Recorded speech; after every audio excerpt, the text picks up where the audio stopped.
বিরিয়ানি পছন্দ করেন না এরকম লোক কিন্তু খুবই কম আছে। সব ফ্যামিলিতেই কিন্তু কম বেশি ছোট থেকে বড় সকলেরই পছন্দের খাবার কিন্তু বিরিয়ানি। তো আজকে আপনাদের সেই মজাদার বিরিয়ানি রেসিপি করে দেখাবো।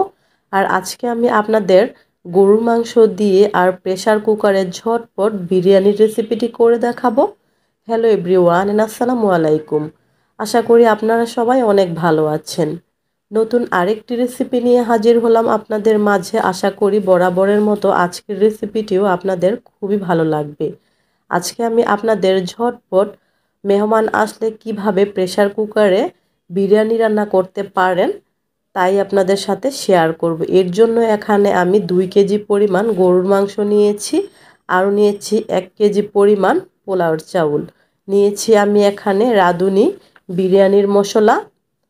তো এখানে আমি আদা কুচি করে নিয়েছি, রসুন কুচি করে নিয়েছি। তো এগুলো এখন আমি ব্লেন্ড করে নিব। কিছু পেঁয়াজও কুচি করে নিয়েছি। তো আমি যেহেতু বলেছি ঝটপট প্রেসার কুকার দিয়েই আজকের বিরিয়ানির রেসিপিটি করব, তো সেজন্য কিন্তু আমি প্রেসার কুকারের মধ্যে কিন্তু মাংসগুলোকে দিয়ে দিচ্ছি। আর মাংসর পিসগুলো কিন্তু আমি খুব বেশি বড় আবার খুব বেশি ছোট করিনি, মিডিয়াম সাইজ করে কিন্তু মাংসর টুকরোগুলোকে কেটে নিয়েছি। আর খুবই ভালো করে কিন্তু আমি ধুয়ে নিয়েছিলাম।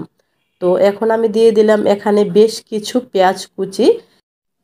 আমি এখানে 1 কেজি চালের বিরিয়ানি রান্না করার জন্য গরুর মাংস কিন্তু নিয়েছি আমি 2 কেজি পরিমাণ। তবে আপনারা চাইলে কিন্তু আরও কমও নিতে পারেন, কোনো সমস্যা নেই। এরপর আমি দিয়ে দিলাম 2 চামচ পরিমাণ আদা বাটা, আরও দিয়ে দিলাম আমি 2 চামচ পরিমাণ রসুন বাটা, দিয়ে দিলাম পরিমাণ মতো লবণ,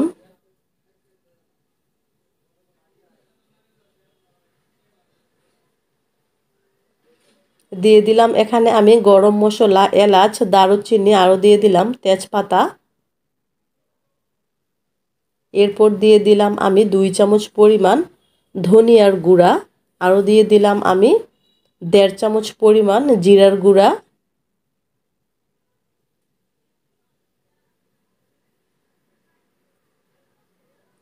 দিয়ে দিলাম মরিচের গুঁড়া এখানে আমি 1/2 চামচ।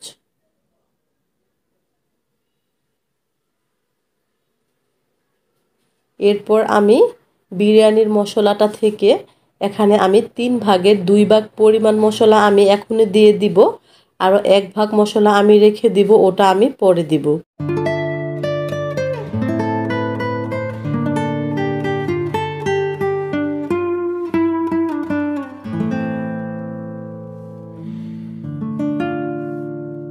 এরপর এখানে আমি দিয়ে দিচ্ছি প্রায় 4 চামচের মতো টক দই,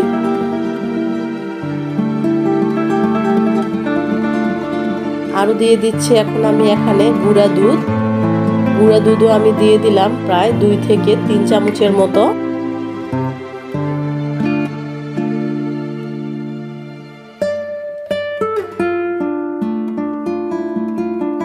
এরপর আমি হাতের সাহায্যে সব কিছু খুব ভালো করে মিশিয়ে নিব।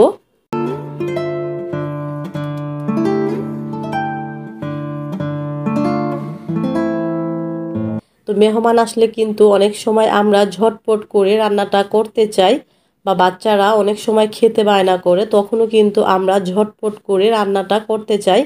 তো প্রেসার কুকারে যদি এইভাবে হাতে মাখিয়ে যদি আমরা বিরিয়ানিটা যদি রান্না করি তাহলে কিন্তু ঝটপট করতে পারি, তাছাড়া সময়ও কিন্তু অনেকটাই কিন্তু বেঁচে যায়। তো এবার আমি এখানে দিয়ে দিচ্ছি পরিমাণ মতো সয়াবিন তেল। আমার তেলটা তখন দিতে মনে ছিল না, তো এই পর্যায়ে কিন্তু তেলটা আরও আগেও দেওয়া যাবে, এখন দিচ্ছি তাতেও কিন্তু কোনো সমস্যা নেই। তো এখানে আমি প্রায় 1.5 কাপের মতো তেল দিয়ে দিয়েছিলাম, দিয়ে আবারও কিন্তু মাখিয়ে এবার আমি এটাকে চুলায় বসিয়ে দিব। তো আমি কিন্তু চুলায় বসিয়ে কিন্তু বেশ কিছুক্ষণ কিন্তু কষিয়ে নিব।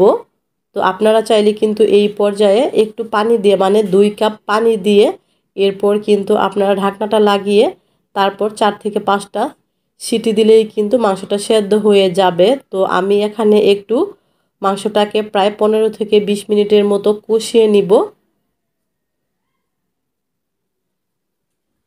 তো আপনাদের হাতে যদি আরও বেশি সময় না থাকে, মানে আমার হাতে একটু সময় ছিল যেমন 15-20 মিনিটের মতো আমি কষিয়ে নিয়েছি। তো আপনারা যদি আরও ঝটপট করতে চান তো ওই ক্ষেত্রে কিন্তু আপনারা এরকম করে মাখিয়ে 2 কাপের মতো পানি দিয়ে মানে পরিমাণ মতো আপনারা পানি দিয়ে তারপর প্রেসার কুকারের ঢাকনাটা লাগিয়ে কিন্তু আপনারা মাংসটাকে সেদ্ধ করে নিতে পারেন।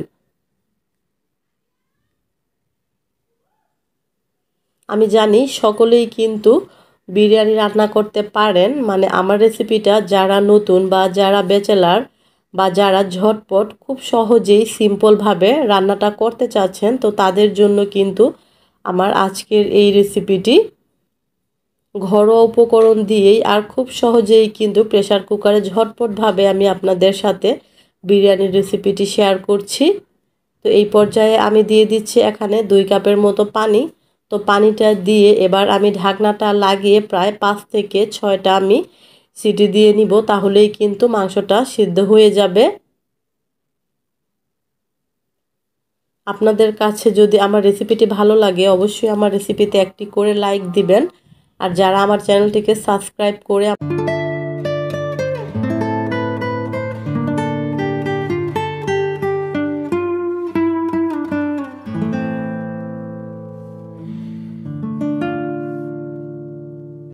আমি এখানে 6টা সিটি দিয়ে নিয়েছি আর এর মধ্যে কিন্তু মাংসটা কিন্তু সিদ্ধ হয়ে গিয়েছে।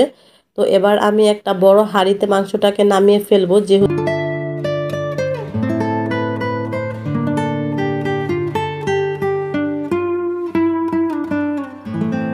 এরপর আমি এই হাঁড়িতেই কিন্তু পোলাওটা রান্না করব। যেহেতু আমার প্রেসার কুকারে মানে প্রেসার কুকারটা একটু ছোট, চালটা দিলে ওটাতে আটবে না।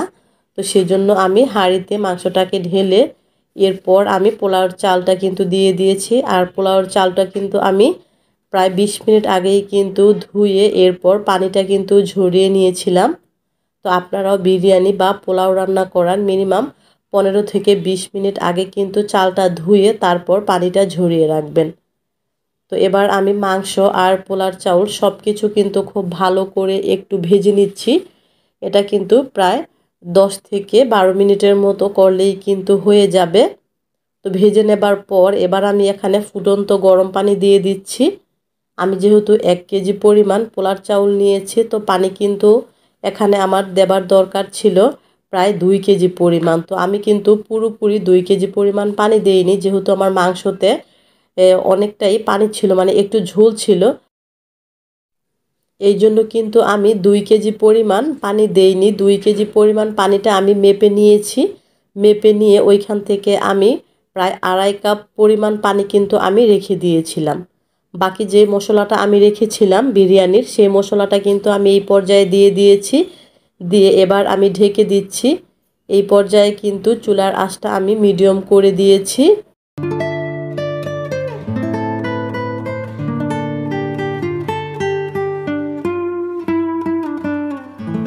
এই পর্যায়ে কিন্তু পানি কিন্তু অনেকটাই শুকিয়ে গিয়েছে। আমি কিন্তু নিচে একটা লোহার তাওয়া দিয়ে দিয়েছি। লোহার তাওয়াটা দিয়ে প্রথমে আমি 5 মিনিট লোহার তাওয়াটাকে হাই হিটে গরম করে নিয়েছি। এরপর কিন্তু আমি বিরিয়ানির হাঁড়িটা বসিয়ে দিয়েছিলাম।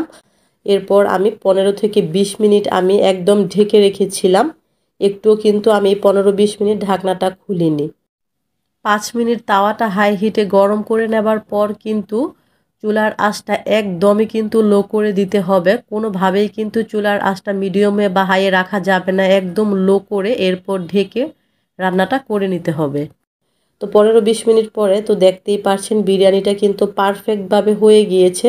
তো আপনারা কিন্তু স্ক্রিনে দেখতে পাচ্ছেন এটা কতটা ঝরঝরে হয়েছে মাশাল্লাহ। তো আজকে হয়তো আপনাদের কাছে আমার সহজেই প্রেসার কুকারে ঝটপট এই বিরিয়ানির রেসিপিটি ভালো লেগেছে। যদি ভালো লাগে অবশ্যই আপনারা এইভাবে একবার হলেও ট্রাই করবেন। আর সবাই খুবই ভালো থাকবেন। আল্লাহ হাফেজ।